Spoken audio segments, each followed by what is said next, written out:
Misteri benda-benda peninggalan zaman Nabi Muhammad. Pernahkah Anda bertanya-tanya tentang benda-benda peninggalan Nabi Muhammad? Seberapa banyak dari kisah-kisah yang kita dengar benar adanya, dan berapa banyak yang hanya mitos? Dari pedang legendaris hingga jubah yang dikisahkan menyimpan keberkahan, apakah benda-benda ini masih ada hingga kini? Dan bagaimana penelitian modern melihatnya? Hari ini, kita akan menyelami sejarah dan misteri di balik benda-benda bersejarah yang dikaitkan dengan Rasulullah. Kita akan membahas asal-usulnya, legenda yang menyertainya, serta penelitian terbaru yang mencoba mengungkap kebenarannya. Dalam beberapa menit ke depan, kita akan membahas beberapa peninggalan paling terkenal, seperti Hajar Aswad, pedang Nabi, jubah Nabi, dan benda-benda lainnya yang masih disimpan di berbagai museum dan tempat suci. Apakah benda-benda ini asli atau hanya legenda yang terus berkembang? Mari kita telusuri bersama. Hajar Aswad, batu suci yang menjadi bagian dari Ka'bah, apakah benar berasal dari surga? Jika Anda pernah melihat gambar atau video Ka'bah, Anda pasti tahu bahwa di salah satu sudutnya terdapat sebuah batu hitam yang sangat dihormati umat Islam. Batu itu disebut Hajar Aswad atau batu hitam. Jutaan umat Islam dari seluruh dunia setiap tahunnya berusaha untuk mendekati dan menciumnya saat mereka melaksanakan ibadah haji atau umrah. Tapi, apa sebenarnya Hajar Aswad? Dari mana asalnya? Dan apakah benar ia berasal dari surga? Dalam ajaran Islam, Hajar Aswad memiliki kisah yang luar biasa. Berdasarkan berbagai riwayat, batu ini dipercaya berasal dari surga dan diberikan kepada Nabi Ibrahim dan putranya Nabi Ismail ketika mereka membangun Ka'bah. Rasulullah bersabda, Hajar Aswad turun dari surga dalam keadaan lebih putih dari susu, tetapi dosa-dosa manusia membuatnya menjadi hitam. Hadis riwayat Tirmidzi, Ibnu Majah. Awalnya, batu ini dikatakan berwarna putih bersih dan bercahaya, tetapi seiring waktu, dosa-dosa manusia yang menyentuhnya membuatnya menghitam. Dalam sejarah Islam, ketika Ka'bah direnovasi sebelum masa kenabian, suku Quraisy hampir berperang karena berebut hak untuk meletakkan kembali Hajar Aswad ke tempatnya. Saat itulah Muhammad, yang saat itu belum menjadi nabi, menyelesaikan perselisihan dengan cara cerdas. Beliau meletakkan batu itu di atas sehelai kain, lalu meminta para pemimpin suku untuk mengangkat kain tersebut bersama-sama. Setelah itu, beliau sendiri yang meletakkan batu itu pada tempatnya. Kejadian ini menunjukkan betapa pentingnya Hajar Aswad bagi masyarakat Arab sejak zaman dahulu. Seiring berjalannya waktu, berbagai mitos dan legenda berkembang di sekitar Hajar Aswad. Beberapa di antaranya adalah batu yang bisa berbicara. Ada kepercayaan bahwa Hajar Aswad akan menjadi saksi di hari kiamat dan akan berbicara kepada Allah tentang siapa saja yang telah menyentuhnya dengan ikhlas. Batu yang memiliki kekuatan gaib. Beberapa orang percaya bahwa Hajar Aswad memiliki kekuatan mistis yang bisa membawa keberuntungan atau menghapus dosa hanya dengan menyentuhnya. Padahal, dalam Islam, mencium atau menyentuh Hajar Aswad hanyalah bagian dari ibadah dan bukan jaminan ampunan dosa. Hajar Aswad pernah dicuri dan pecah. Ini bukan sekadar mitos, melainkan fakta sejarah.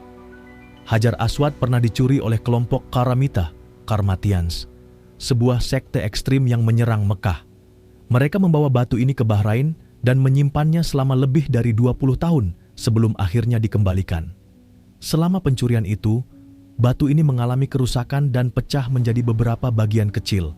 Hingga kini, Hajar Aswad sebenarnya terdiri dari beberapa pecahan kecil yang direkatkan dengan bahan khusus dalam bingkai perak. Dari sudut pandang sains, ada beberapa teori menarik tentang asal-usul Hajar Aswad. Apakah Hajar Aswad batu meteor dari luar angkasa? Banyak ilmuwan berpendapat bahwa Hajar Aswad kemungkinan besar adalah meteorit yang jatuh ke bumi ribuan tahun yang lalu. Hal ini berdasarkan warna hitam dan teksturnya yang mirip dengan batuan luar angkasa. Hajar Aswad merupakan batu vulkanik. Beberapa teori lain menyebutkan bahwa Hajar Aswad bisa jadi merupakan batu basalt, yaitu batuan hasil letusan gunung berapi. Ini didasarkan pada fakta bahwa di sekitar Arab terdapat beberapa gunung berapi purba. Sayangnya, karena alasan keagamaan, ilmuwan tidak bisa mengambil sampel Hajar Aswad untuk dianalisis secara mendalam. Namun, beberapa laporan menyebutkan bahwa teksturnya tidak seperti batuan biasa dan kemungkinan memang berasal dari luar angkasa. Dari pandangan Islam, Hajar Aswad bukanlah objek yang disembah, melainkan hanya simbol ibadah. Meskipun banyak orang berlomba-lomba untuk menyentuh dan menciumnya, Rasulullah sendiri menegaskan bahwa batu ini hanyalah batu biasa, dan yang terpenting adalah ketakwaan seseorang. Umar bin Khattab radhiyallahu anhu, sahabat Nabi, pernah berkata ketika mencium Hajar Aswad, "Demi Allah, aku tahu engkau hanyalah batu, tidak bisa memberi manfaat atau mudarat. Seandainya aku tidak melihat Rasulullah menciummu, aku pun tidak akan menciummu." Hadis riwayat Bukhari dan Muslim. Pesan ini sangat penting. Hajar Aswad bukan jimat atau benda sakral yang memiliki kekuatan sendiri, melainkan hanya bagian dari ibadah yang dilakukan sesuai sunnah.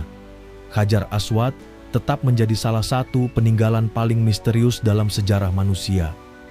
Apakah benar berasal dari surga? Apakah memang meteorit dari luar angkasa? Sampai saat ini, tidak ada jawaban pasti, karena penelitian modern masih terbatas. Namun, yang jelas, bagi umat Islam, batu ini memiliki nilai spiritual yang sangat tinggi. Bukan karena wujudnya, tetapi karena kaitannya dengan ibadah dan sejarah Islam. Terlepas dari berbagai teori dan mitos, yang paling penting adalah memahami bahwa keimanan kita bukan terletak pada benda, tetapi pada keyakinan kepada Allah dan ajaran Rasul-Nya. Jadi apakah Hajar Aswad benar-benar batu dari surga? Atau hanya fenomena alam yang luar biasa? Biarkan sejarah dan ilmu pengetahuan terus menggali jawabannya. Benda peninggalan berikutnya adalah pedang-pedang Nabi Muhammad. Jika kita membayangkan sosok Nabi Muhammad, sebagian besar mungkin akan membayangkan beliau sebagai seorang nabi yang lembut dan penuh kasih sayang. Namun, jangan lupa bahwa beliau juga seorang pemimpin perang yang gagah berani. Dalam berbagai pertempuran yang beliau pimpin, ada satu benda yang selalu menjadi bagian dari sejarahnya adalah pedang. Tapi, seberapa banyak pedang yang dimiliki oleh Nabi Muhammad? Apakah pedang-pedang itu masih ada hingga sekarang? Dan apakah benar ada pedang Nabi yang memiliki kekuatan mistis? Hari ini, kita akan membahas sejarah, mitos, serta penelitian modern tentang pedang-pedang yang pernah dimiliki oleh Rasulullah. Dalam catatan sejarah Islam, Rasulullah diketahui memiliki 9 pedang. Setiap pedang memiliki sejarah dan ciri khasnya masing-masing. Berikut adalah beberapa yang paling terkenal. Al-Ma'thur, pedang warisan dari keluarga. Al-Ma'thur adalah pedang yang diwarisi oleh Rasulullah dari ayahnya, Abdullah. Gagangnya terbuat dari emas dan memiliki ukiran khas Arab kuno. Pedang ini digunakan Nabi Muhammad sebelum beliau menerima wahyu, tetapi setelah Islam menyebar, beliau lebih sering menggunakan pedang lain dalam peperangan. Dzulfaqar, pedang legendaris yang terbelah dua. Ini adalah pedang yang diperoleh Nabi Muhammad dalam Perang Badar, yang sebelumnya dimiliki oleh seorang Quraisy. Pedang ini dikenal memiliki 2 ujung, yang membuatnya terlihat unik dibandingkan pedang lainnya. Dzulfaqar menjadi salah satu pedang yang sering digunakan dalam peperangan dan kemudian diberikan kepada Sayyidina Ali bin Abi Thalib radhiyallahu anhu. Al-Rasub, pedang yang tersimpan. Pedang ini jarang digunakan dalam pertempuran dan lebih sering disimpan sebagai peninggalan sejarah. Memiliki desain klasik Arab dengan ukiran khas. Al-Batar, pedang nabi-nabi. Al-Batar diperoleh setelah kemenangan dalam Perang Tabuk. Pada bilah pedangnya terdapat ukiran gambar beberapa nabi terdahulu. Beberapa orang percaya bahwa pedang ini memiliki keberkahan, khusus karena diukir dengan nama-nama para nabi, Hatef, Qadib, Mikhdam, dan pedang lainnya. Selain yang disebutkan di atas, ada beberapa pedang lain yang juga pernah dimiliki oleh Rasulullah, seperti Hatef, Qadib, Mikhdam, Adib, dan Al-Qal'i. Namun, tidak semuanya digunakan untuk perang. Beberapa hanya sebagai koleksi atau simbol kepemimpinan. Seiring berjalannya waktu, banyak cerita yang berkembang tentang pedang-pedang Rasulullah. Beberapa yang paling terkenal adalah pedang yang memiliki kekuatan gaib. Beberapa legenda mengatakan bahwa Dzul Faqar memiliki kekuatan luar biasa dan tidak bisa dikalahkan dalam pertempuran. Ada juga yang percaya bahwa pedang ini bisa bersinar dalam kegelapan dan memiliki keberkahan khusus. Ada juga mitos yang menyatakan bahwa Dzul Faqar masih disimpan dan akan digunakan kembali oleh Imam Mahdi di akhir zaman untuk melawan kejahatan. Beberapa orang juga percaya bahwa pedang-pedang yang pernah digunakan oleh Rasulullah tidak bisa berkarat atau rusak meskipun sudah berusia lebih dari 1400 tahun. Lalu kemana perginya pedang-pedang Nabi? Sampai saat ini, beberapa pedang yang diklaim sebagai milik Nabi Muhammad masih dapat ditemukan di beberapa museum dunia, khususnya di Museum Topkapi, Istanbul, Turki. Di museum ini, terdapat beberapa pedang yang dikatakan sebagai peninggalan Rasulullah. Namun, para ahli sejarah masih memperdebatkan apakah pedang-pedang ini benar-benar asli atau hanya replika dari masa dinasti Ottoman. Banyak museum dan koleksi pribadi yang mengklaim memiliki pedang Nabi, tetapi sebagian besar belum memiliki bukti sejarah yang kuat. Dari pandangan ilmu sejarah dan arkeologi, ada beberapa hal menarik yang bisa dikaji tentang pedang-pedang ini. Beberapa pedang dari masa Islam awal telah diteliti menggunakan metode metalurgi modern. Hasilnya menunjukkan bahwa pedang dari periode tersebut sebagian besar dibuat dari baja Damaskus, yang terkenal sangat kuat dan tajam. Para ahli sejarah menyatakan bahwa meskipun pedang-pedang di Museum Topkapi memang berasal dari era Islam awal, tidak ada bukti tertulis yang memastikan bahwa itu benar-benar milik Nabi Muhammad. Namun, keberadaannya tetap memiliki nilai sejarah yang luar biasa. Penelitian juga menunjukkan bahwa tidak ada bukti arkeologis tentang pedang berbilah dua, seperti yang sering digambarkan dalam legenda tentang Dzul Faqar. Ini menunjukkan bahwa mitos tentang bentuk pedang mungkin muncul belakangan. Pedang-pedang Rasulullah adalah bagian penting dari sejarah Islam. Meskipun beberapa di antaranya masih bisa dilihat di museum, banyak aspek dari cerita mereka yang bercampur dengan legenda. Yang pasti, Rasulullah tidak pernah mengandalkan pedangnya untuk kemenangan. Beliau selalu menekankan bahwa kemenangan sejati datang dari Allah, bukan dari senjata. Bahkan, meskipun beliau memiliki beberapa pedang, beliau selalu mengutamakan perdamaian dibandingkan peperangan. Jadi, apakah pedang-pedang Nabi masih ada? Atau hanya menjadi bagian dari legenda yang berkembang? Biarkan sejarah dan penelitian terus mengungkap kebenarannya. Benda peninggalan berikutnya adalah jubah Nabi Muhammad, pakaian sang Rasul yang dihormati dan dikeramatkan. Setiap orang memiliki pakaian yang menjadi ciri khasnya.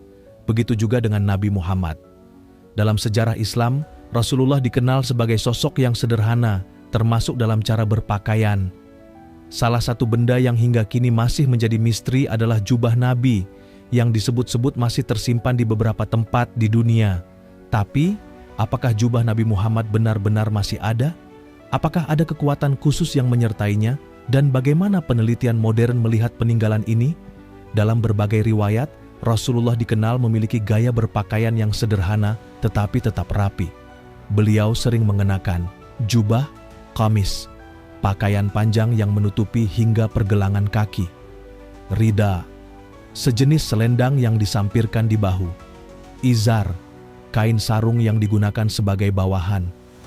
Rasulullah lebih menyukai warna putih, tetapi juga pernah mengenakan pakaian berwarna merah bergaris dan hijau. Salah satu jubah yang paling dikenal adalah burdah, yang memiliki sejarah unik.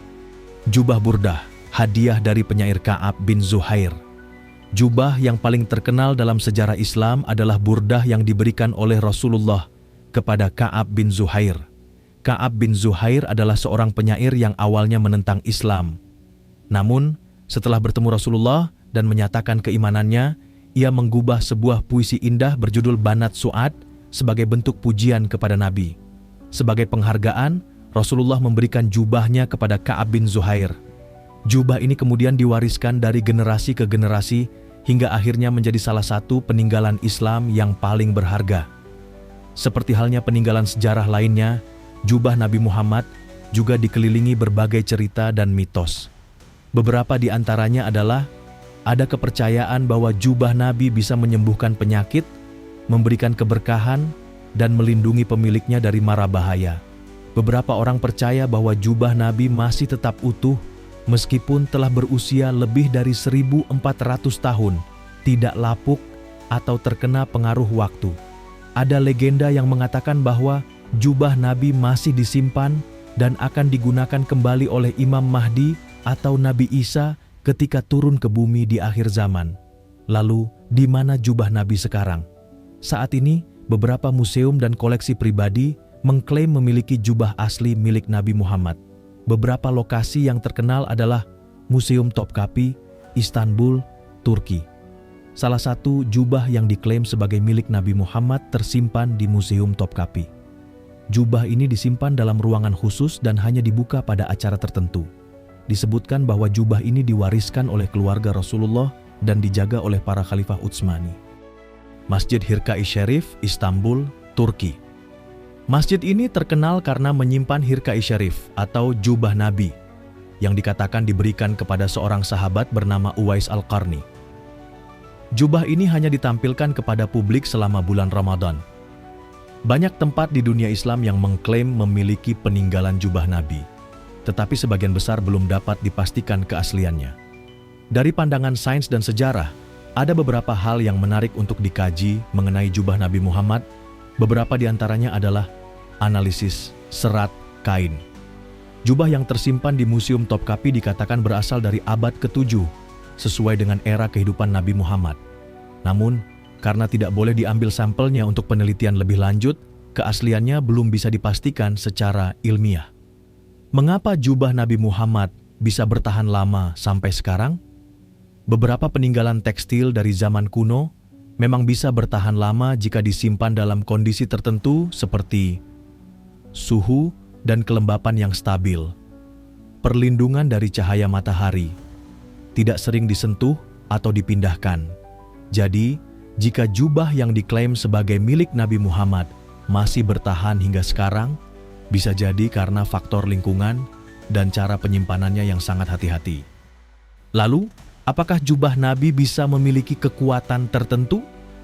Secara ilmiah, tidak ada bukti bahwa pakaian bisa memberikan keberkahan atau perlindungan secara supranatural. Namun, dalam Islam, keberkahan bisa datang dari doa dan niat seseorang dalam beribadah, bukan dari benda itu sendiri. Jubah Nabi Muhammad adalah salah satu peninggalan yang sangat dihormati dalam sejarah Islam. Namun, seperti banyak benda bersejarah lainnya, keberadaannya dikelilingi oleh berbagai kisah dan mitos. Yang jelas, Rasulullah sendiri mengajarkan bahwa keberkahan bukan terletak pada benda, tetapi pada ketakwaan seseorang kepada Allah.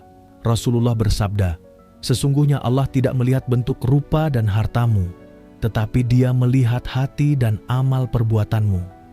Hadis riwayat Muslim. Jadi, meskipun jubah Nabi menjadi simbol sejarah Islam yang penting, yang lebih penting adalah mengikuti ajaran beliau dalam kehidupan sehari-hari. Lalu, bagaimana dengan peninggalan-peninggalan Nabi Muhammad yang lainnya? Selain pedang dan jubah, masih banyak benda lain yang diyakini sebagai peninggalan Rasulullah, seperti sandal, mimbar, cincin, dan bahkan bekas telapak kaki beliau. Benda-benda ini memiliki nilai historis dan spiritual yang tinggi dalam dunia Islam. Tapi, apakah benda-benda ini benar-benar masih ada? Apakah benar memiliki keberkahan khusus? Atau sebagian hanyalah mitos yang berkembang dari generasi ke generasi? Sandal Nabi Muhammad Nal al-Nabi. Sandal Nabi Muhammad disebut sebagai Nal al-Nabi dalam bahasa Arab. Berdasarkan riwayat, Rasulullah sering mengenakan sandal kulit sederhana dengan 2 tali.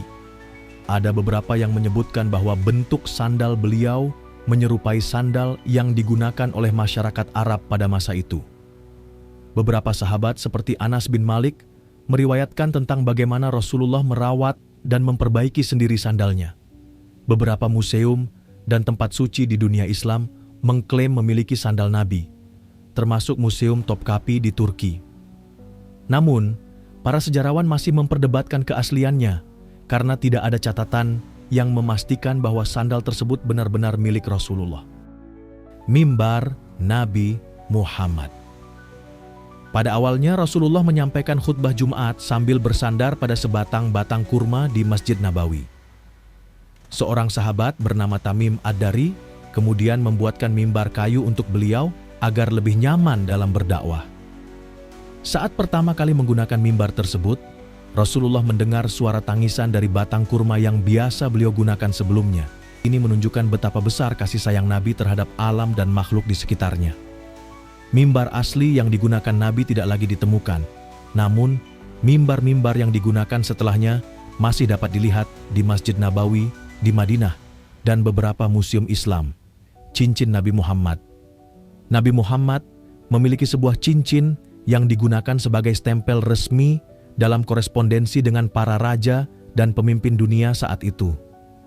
Cincin tersebut terbuat dari perak dan memiliki ukiran tulisan Muhammad Rasul Allah. Diriwayatkan bahwa Nabi pernah melarang penggunaan cincin emas bagi laki-laki muslim dan lebih memilih cincin dari perak. Setelah wafatnya Nabi Muhammad, cincin ini diwariskan kepada Abu Bakar, Umar, dan Utsman. Sayangnya, cincin ini hilang ketika jatuh ke dalam sumur Aris di Madinah saat digunakan oleh Utsman bin Affan radhiyallahu anhu. Sejak saat itu, cincin asli Rasulullah tidak pernah ditemukan kembali. Bekas telapak kaki Nabi Muhammad. Beberapa tempat di dunia Islam mengklaim memiliki bekas jejak kaki Nabi Muhammad. Salah satu yang paling terkenal adalah jejak kaki yang berada di Masjid Quba, Madinah, dan beberapa tempat di Turki serta Mesir. Jejak ini diyakini sebagai tempat di mana Rasulullah pernah berdiri atau menginjakkan kakinya. Beberapa museum dan tempat suci di dunia Islam mengklaim memiliki bekas telapak kaki Nabi yang dicetak dalam batu atau marmer. Namun, tidak ada bukti ilmiah yang bisa memastikan bahwa jejak tersebut benar-benar berasal dari Rasulullah. Peninggalan Nabi Muhammad seperti sandal, mimbar, cincin, dan bekas telapak kaki memiliki nilai sejarah yang sangat tinggi. Namun, dalam perkembangannya, banyak mitos yang muncul dan bercampur dengan fakta.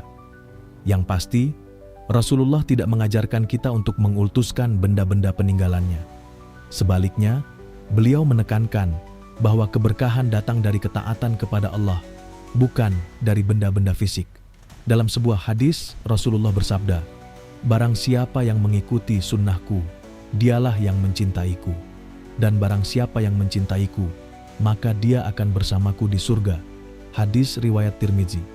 Jadi, alih-alih mencari keberkahan dari peninggalan fisik, lebih baik kita mengikuti ajaran dan sunnah Nabi dalam kehidupan sehari-hari. Bagaimana pendapat kalian tentang peninggalan-peninggalan ini? Apakah menurut kalian benda-benda ini benar-benar masih ada? Tulis di kolom komentar dan jangan lupa subscribe untuk konten menarik lainnya.